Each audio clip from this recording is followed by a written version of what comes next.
Ake Tala, and welcome to Meet Me at the Mic, our Chilliwack monthly podcast rooted in community, matriarchal teachings, gathering, sharing our stories through the Chilliwack. Our special guest today is Philomena Fraser, Auntie Phil, Lethechowit. Thank you for coming, for joining us, for making time in your busy days and traveling all this way to come sit with us. Thank you for inviting me. Yeah. I'd just like to make some space for you to just introduce yourself, a little bit about who you are and who your people are and where you're from. Okay. I'm originally from Chiam, a reservation in Rosedale. I was born in Chilliwack, but up until the age 10, I lived on the reserve, also at Seabird, because my foster grandparents lived there. And I did live sometimes at Sumas in the reserve. And after age 10, my whole life changed. I went to residential school and remained there till grade 12. And then after that, I went to a very small community college in Nelson called Notre Dame. And it was just the best place for me to go after coming out of a sort of a secluded living on the hill for 7 years. And then I went to UBC, where I gained my first teaching certificate. And then after that, I married a serviceman, so that made a lot of traveling, a lot of postings. And I enjoyed every one and received it as an opportunity to learn, to find new places, new friends. Unfortunately, my daughters, when they became teenagers, they didn't feel the same. They moaned and groaned for about 6 months after every new transfer until they got accommodated to the new home. So that's basically my life in a nutshell. It was on the reserve. I spent 1 year in Coquelitz Hospital, residential school, and then my service life. And each time I went to a new place, I pretty well taught school in their public schools and Catholic schools and separate schools. I even taught at the Indian school in Cold Lake, Alberta. So quite a range. Yeah. So that's me. Oh, wow. Well, we're far from done. I'm really excited to kind of dive into some of those moments in your life. But I think we'll start with a song. The song that came this morning when I was pondering our visit today is the Palau Paddle song. Oh. Yeah. A number of years ago in Chiam, Darwin and Fran started a dance group, and they brought back some old songs, and the boys and the girls would share those dances, and they'd always bring them in with a paddle song. And just the way that you've arrived from a distance and come here today, I thought this would be a fitting song, a traveling song. Thank you. Yeah. I've got my little shaker, pellet rattle. Yeah. Oh, Palo, Sia, oh, Palo, Sia, oh, I heard, oh, Palo, Sia, oh, I heard, oh, Palo, Sia, oh, Palo, Sia, oh, I heard.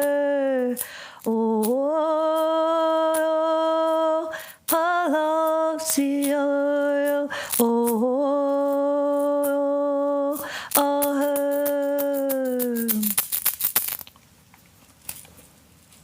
Tithama. Thank you. I have some real gratitude for elders in our Chiam community who take the time to sit with the elders group, and watching over the years how things in the community have shifted through that guidance has been part of why I appreciate it. And being in a younger generation and seeing how those shifts aren't always like overt or obvious, but they happen kind of through the chains of command or through the families and things like that is one of the things I marvel about. But I also understand that there's some struggles with getting the elders group up and going and keeping it going. And I'm curious if you'd share some of that with us this afternoon. Mm-hmm. Yeah. You mean keeping the elders like active and... Yeah, and the importance of that. It is important. I've learned a lot myself from the elders, and I just have to remind you that when I was growing up, all of our customs and ceremonies were banned by the government. Mm. So I rarely witnessed any of those, except the Slahal games. The men managed to keep that going, and basically until lately, it was just men who played that game. Mm. And now I see women play it as well. Mm. And I remember at somebody's house on the reserve, they decided they were going to have the dancing, but only in that small house. And my parents took my brother and I there, but we weren't allowed in the house. Mm. We had to stay out on the porch. And so that was my first glimpse of spirit dancing. Mm. And I totally didn't understand it because I had never seen it before or heard about it. And like I say, I was never introduced to any of that because of the government ban on all of our rites and ceremonies. I could say I was probably in my 50s before I really started catching on to the ceremonies and, you know, the things that they did and carried on and what our ancestors tried to pass on to all of us, especially through their oral teachings and people to try to hang on to those teachings. And I had somebody ask me once, my husband would really be interested in the indigenous culture. Would you be willing to come over and have some talking sessions with him? And I said, I'm really not the best person. As a matter of fact, I'm learning it myself. Mm. And that was about that age. So from then on, because things became more public and I couldn't always explain tradition or where they came from, but now I have much better knowledge, and I do see where the knowledge and all of the intellect of our ancestors was truly, truly important to all of us. Mm. And we still need to, as elders, keep learning and keep passing it on and keep teaching it. Yeah. Oh.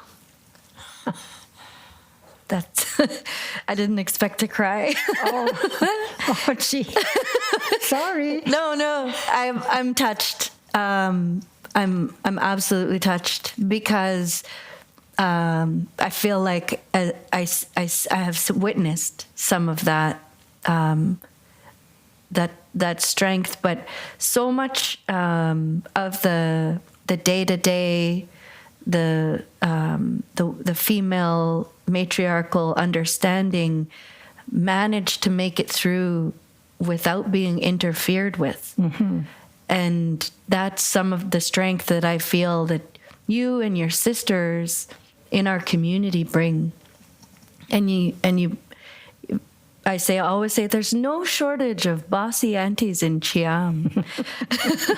No, there aren't. No, and we're so blessed that way. And that strength has been a direct line. And that's some of why I bring up the elders group, because I see the strengths that come through the elders group as well. Mm-hmm.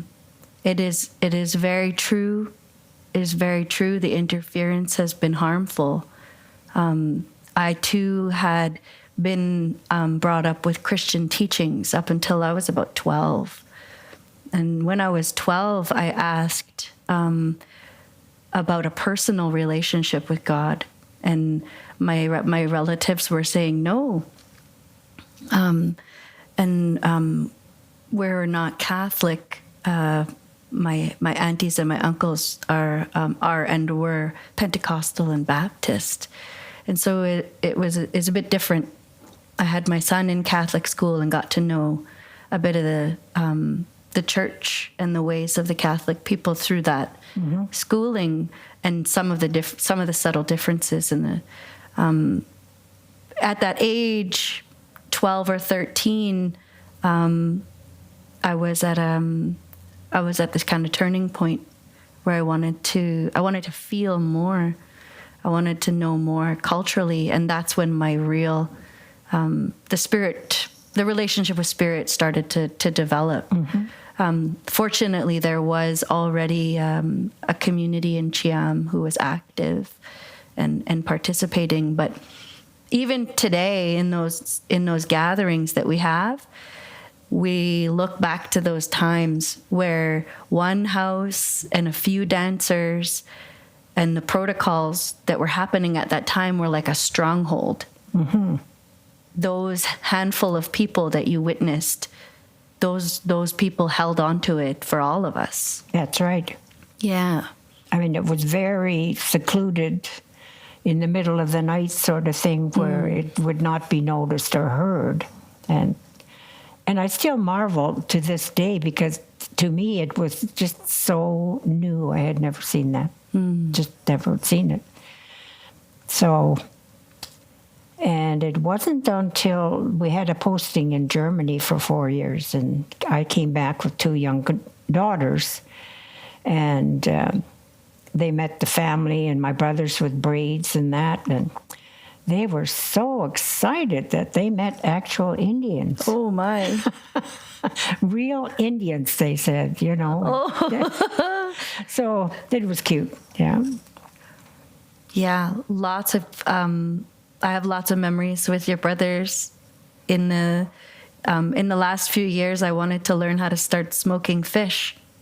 And I thought, I really just want to one more time taste Chester smoked fish. One more time. Yeah. And I started asking about recipe and method and piecing it all together, built a smoker and gave it a try.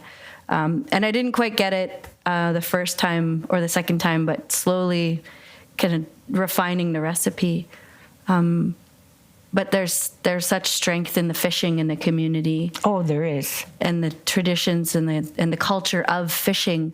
I actually thought for years, and when I was young, that culture was fishing. Well, it was big time. Yeah. So much, so many strong fishers in the community, and their way of practicing it felt like community at the time. Well, they did it, everything community-wise. They shared everything they had. Mm-hmm. Yeah. Mm-hmm. And I used to see them coming from the river with gunny sack full of fish strung over their backs. I can't imagine it was very comfortable or the slime that was on you once you got there, but that's what they did. Yeah. Hey. Yeah. I feel like we've really shifted and agree with you. Even from the time when I was small, our community togetherness has shifted. Big time. Big time. And I mean, when we live in our house and raise our own child, and our lives get very compartmentalized. And of course the internet too. Oh, just a big interference. Yeah. I'm curious about some of your memories of when the community was together, and what did events look like, or how did we come together when it was time to come together? Well, I lived in Cham, Seabird Island, and Sumas, mainly in Cham, but the reason I had a lot of contact with Seabird Island was my mom lived in a foster family at Seabird Island, and they raised her. And but I remember in Cham, like, when you were young, you didn't think of the Victors and the Douglases and and the Giroux. We were all one happy family, and everybody helped everybody out. And my dad was very ambitious, and he always tried to find employment for everybody. And even in the summertime, picking berries and cucumbers and whatever, he would find jobs or transport them. And my mom would always be the field boss. And of course, we were expected to pick as hard as we could, work hard and make money, sort of thing. But that was my training. And if there was anything on the reserve, like we had the missionaries come in, Catholic ones, because that's who was closest to us because of St. Mary's Residential School. And if there was any function whatsoever, a baptism, a marriage, or a funeral, everybody went. There was no question. You went. That's your family. And I don't find that these days. And yeah. One funeral we had for my nephew from Ontario, and they flew him in. And of course, we all left the house to go to church, and afterwards we wanted to feed the speakers and whomever, like we always did. Always did that. And when we got back home, the food was all gone. Someone had taken it. And to me, that was a real shock. And that was my first sort of insight into how minds are changing, how feelings are changing. And there's even sort of animosity between families. And I would like to see that turn around, but now the families are getting so big. And like you say, aunties upon aunties. So although our aunties keep us sort of level-headed. They sure do. Yeah. Yeah, food's a big deal. It is. It's a big deal. And I remember your mom's house. Always had an open door and a pot of soup on the stove. And there was never any, there was never even a glimpse of unwelcomeness. Oh, absolutely not. If you were hungry, or you needed a shower even, or you just needed someone to sit at the table with for a bit, that was the open door. That's true. And nowadays, it kind of feels like you could just leave your door wide open with lots of food and go days without someone coming by. That's true. Yeah.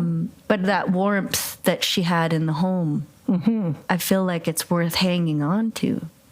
Well, my dad always said, if somebody comes to visit you, they're nice enough to do that, you feed them. You always feed them. So as young as I was, I used to be out there making whatever, pancakes or something, Anyway, I don't see as much as that anymore. You might get a coffee or may not. But there's still some of it there. And fortunately, that's where the teachings of our elders need to be revived in a lot of those cases. Yeah. Yeah, it goes a long way. It does. Yeah. Even to make the time to stop doing what you're doing and visit. Yeah. Yeah. Yeah, for sure. One of the things, Corky is Philomena's younger brother. Corky was my stepdad, my dad for my childhood and today.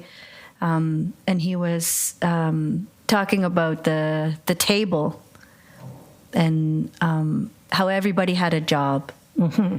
And I often look around the community, and I kind of wish like I could see children like for their strengths, and that we as a community could direct them towards their strengths and their gifts as they go along, and that they could take their place as they grow up, so they know that they belong at home and that they have their home. Something to do.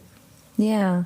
But in a lot of ways, I feel like those memories that Corky shared, everybody had a job and you were expected to stay busy too.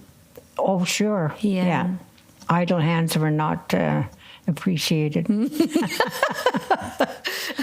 And in a household our size, who could be idle? I mean, there was always something to do. And how many of you? Well, there were 20 children born. 3 died as in childhood. 1 was stillborn. One died after a month. She got sick. And the third one, he was 2. He drowned in that slough right beside our house. Oh. Fell in, and my brother Chester was with him, but Chester was only 4, so he didn't know. And it was dinner time, so he went in and everybody sat around. Then they realized my little brother Wayne wasn't there. Oh, okay. And so when they went out and found him, it was too late. He had passed. Tragic. Yeah, it was very tragic. So, like I say, with 20 people, there was always something to do. And you guys have running water, or? Well, not at the beginning. We had outhouses, of course. And we used to carry, when we were up at the top of the reserve, we used to have to go way into the woods to the well. And it was always the kids' jobs to go and get water, all with our little pails. And it was always the scariest position in that line was to be at the back of the line or even the front of the line. And yet we always just enjoyed scaring one another. It was, I don't know why, but it was fun to us. Yeah. But that's how we got our water. Right. And then we used to, when we moved down lower, it took a while to get the running water, but we did get it.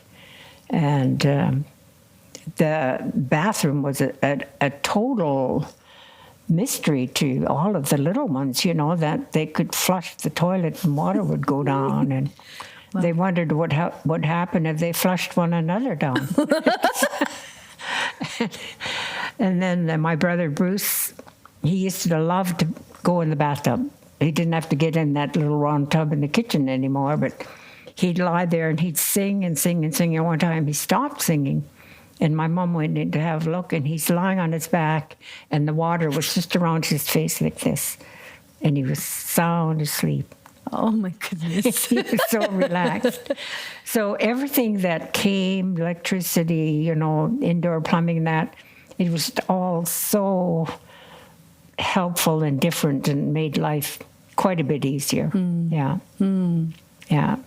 Those are some really cool memories, though, to see the shift. Oh, yeah. To live through the shift of that. I'd imagine you've seen a few shifts. Oh, yeah. Absolutely. I mean, from living away up on the hill there with nothing, you know, and then moving down lower. And like I say, after 10, though, I was not on the reserve very much, age 10. I did read your book. I'm going to share this. Okay. This book for those who are tuning in on the screen, watching screen or a video of us. But for those of you who might be listening on Spotify or Apple, the book is titled Mina, Memoirs of Her Granddaughter Lethekowit by Philomena Douglas Fraser. It's got a picture of Auntie Phil on the front, but it's the memoirs themselves are a bit linear in the way that they're presented.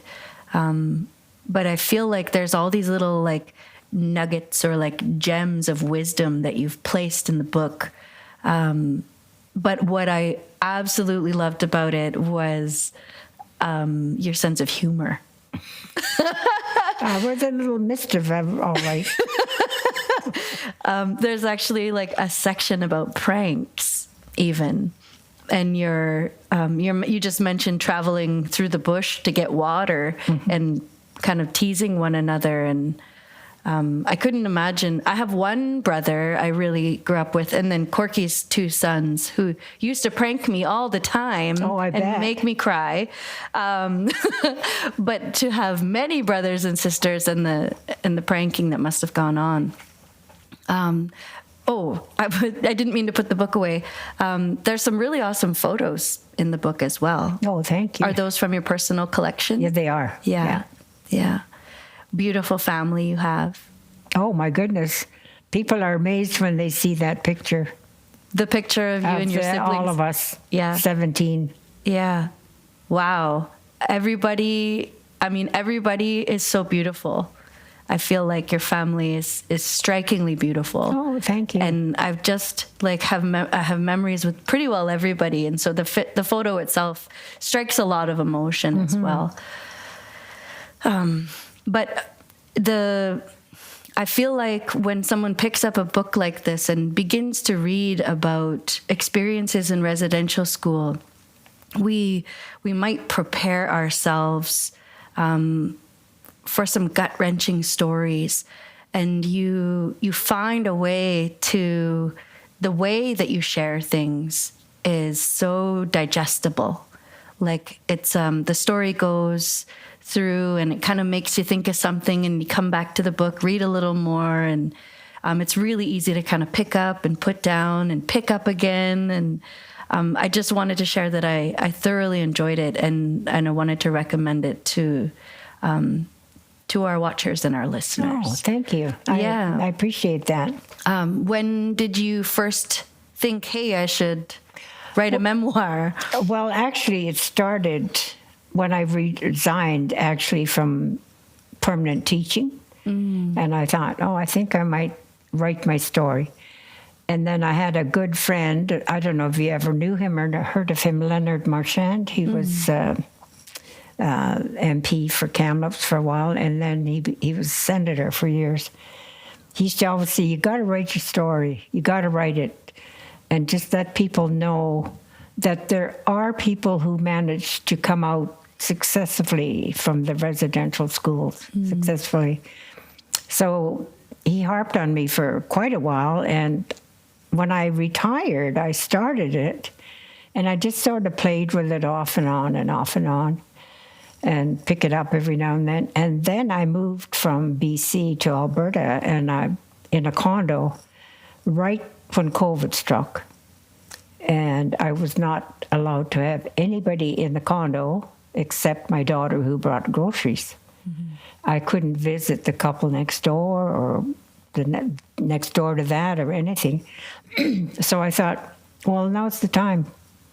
So I took out what I started as a diary, and I had that extended trip to Europe, and I actually had a map, and we marked everywhere we went, on it. So I was able to follow that and then relate some of the stories that happened at this place or that place. And as you know, we traveled by motor scooter through most of it. It was great, but when it was raining, it was cold. Oh. Very cold. Yeah. And I remember once we were driving along and somebody threw it, I know they did, a green apple. And it hit me right in the chest, and I was on the back of the scooter, and I almost fell off. The impact was, and it was only, like that. And then, of course, another time we did have another accident. We hit some oil, and all or most of the roads were cobblestone, really clean. And we hit some oil, and this motor scooter kept going round and round. And I was on the back again. My friend was driving it, And every time it would go this way, I would kick with this foot, and then I'd send it going this way. The kick. And she, in the meantime, was holding on like this, and she was drawn right on her back with her feet still on the scooter. And every time it dipped, she scratched her back. So she had all kinds of scratches on her back. And we had the whole village out there to check to see what was happening. I'm sure that was news for about a month. Anyway, it was just fabulous. Yeah, so, and then using the map really kept me on track as to where we went and what we did. Quite a bit of travel. Oh, lots, for 10 months. Wow. And then I did a lot of traveling other than that in all of my life, with my daughters, with my husband. And I've finally given up the idea of taking long airplane rides. I'm not too keen on that anymore. It's too tiring. But, so that's about the trip. And, of course, all of my military life was, everywhere we went was different. The girls were really upset each time we moved, but they got accustomed to the new place. And I always liked to think it was an adventure. Yeah. I'm going to a new place and I'm going to make the best of it. And then I managed to teach in several of those provinces. So right from teaching for the armed services in Europe to little schools on the reserves, and I subbed a lot with different communities. So I feel that I have had a sort of a wide range of living. Yeah. Wow. You must have come to know a lot of people along the way, too. I did, and I just commented lately that we had so many people on our Christmas card list. We used to buy boxes and boxes. And you know what? I'm down to about 5. Oh. It's kind of sad because all of our military friends, all of my teacher friends, all just down to about maybe 10, I can say. Yeah. But you're mostly healthy. I'm healthy. Do people guess that you're younger than you are? I think so. I would. I had heart attacks, several, in 1996. So next year it's going to be 30 years. Wow. And you have your own heart, or? Yeah. I have one stent. It's been in there for the duration. And I started volunteering after I retired, as well as going from the book and that. When I first retired, I managed my daughter's synchro skating team.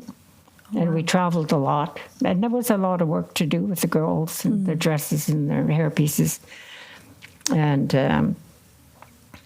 so there was that life. And it just seems like I went through all kinds of different facets of life that were so interesting. Yeah. I do recall the heart attacks in 1996. And then shortly after that, in the book, you'd mentioned an epiphany that led you to some donating. And I was really touched by that. Oh, okay. The decision to do that. To donate, yeah. Okay. Well, in the book, I was a silly smoker because it was just sort of, maybe it's kind of cool, and I wasn't a heavy smoker. But I didn't smoke through my pregnancies. And I did smoke through some of my school years. But I couldn't smoke all day because of the kids, the students. And so when I'd go home, I'd make up for it and puff away, So one Christmas break, I was up by myself watching TV, and I was just going to light a cigarette. And the program World Vision came on about children. And I thought, why am I spending all this money to ruin my health when I can spend that same money and save some little kids or children? So I threw the pack of cigarettes away. I got out the phone and I phoned World Vision. Wow. And I did that until I moved to Alberta for that many years. I donated to one or two children as they allotted, they would assign me to children. And then the last time was just before I moved to Edmonton. They wanted to know if I wanted to adopt another one. And I thought at my age, I'd have to adopt an older one because I couldn't start with a young one and maybe not be here in 2 years or something, and I couldn't continue. But throughout the donating, I had 5 different children. Wow. On there, yeah. So that was nice. And you got photos of them as they I do. And grew up? And the letters they sent me and, and their progress, the report cards. And I have it all in an album. way better than smoking. Well, this is it. Absolutely. Oh, that's really cool. Yeah. So, and just on the side of that, I took a speech course after I retired, and at the end of the session, I got the most improved medal, and I had to get up and make a speech on the spot. So that was my story. Yeah. About the foster children. Yeah. So. Beautiful. I had some World Vision. I donated to World Vision through my Christmas gifts for some time. Oh, yeah. I would buy someone 2 chickens or for their gift or a goat. Yeah, you can give that. Instead of us doing all the commercial goods that that's true. Typically do at Christmas. And it went over pretty well. Oh, yeah. Mm-hmm. It's a feel-good it does. gift. Absolutely. Mm-hmm. And it's something that they can have for, a fair amount of time. It's just not a one-day donation sort of thing. Mm-hmm. Yeah. Awesome. Well, I kind of feel like we're at a place where we're winding down our conversation. But by all means, if there's anything you'd like to share, imagining, of course, who our audience is, ladies of all ages and Stalo community and beyond, is there anything you'd like to share before we wind down? Well, one thing has come to mind lately. It's just a minor thing, but I joined a sorority after my husband died. And, of course, we have these sorority sisters. And I was talking to one of them once, and we were talking about women coming out of high school at my age. And I said, there were only 3 things you could do. You could be a teacher or a nurse or a stenographer. And she said, or a nun. And I said, oh, yeah, or a nun. But basically, those were 4 professions for women. And now they can do anything they want. And I find that amazing, but it's about time. That's how I feel about that, yeah. And I don't think the field was that wide for the men either, but it was very limited for the women. Yeah. Cool. Yeah. Do you think you would have always been a teacher? I think if I'm, how do I say it? If I came a few years later, because there's more choices, I might have done something else. Yeah. Well, you're an author as well. Thank you. I'd again just like to recommend the book to support our own people, our own elders in their endeavors as well. We have just a lot of gratitude that you'd come and sit here and share today a bit about your life and thank you. Your perspectives, and we value your time. So, Chithamatzel, and thank you. Yeah. And Haichka. That's my beginning of my Stolo language. Oh, I love that. Yeah. Okay. Well, that's us signing off. Yalu Kwasai Teshwaluk. We'll see you again.